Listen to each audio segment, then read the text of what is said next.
بسم اللہ الرحمن الرحیم۔ دعا کی قبولیت کا مؤثر ذریعہ۔ حضرت انس رضی اللہ تعالیٰ عنہ سے روایت ہے، ایک مرتبہ نبی اکرم صلی اللہ علیہ وسلم مسجد میں تشریف لائے، ایک آدمی کو دیکھا اور نماز سے فارغ ہو کر ان کلمات کے ذریعے دعا کر رہا تھا۔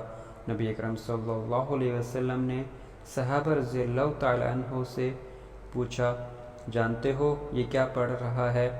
صحابہ رضی اللہ تعالیٰ عنہم اجمعین نے لا علمی کا اظہار کیا تو آپ صلی اللہ علیہ وسلم نے ارشاد فرمایا، اس نے ایسا اسم اعظم پڑھ کر اللہ تعالیٰ سے دعا مانگی کہ جب بھی اس کے ذریعے دعا مانگی جائے تو ضرور قبول ہوتی ہے، اور کوئی چیز مانگی جائے تو اللہ ضرور عطا فرماتا ہے۔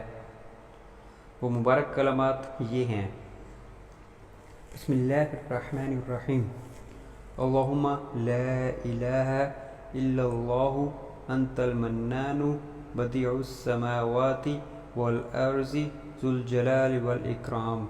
صدق اللہ العظیم۔ جزاک اللہ۔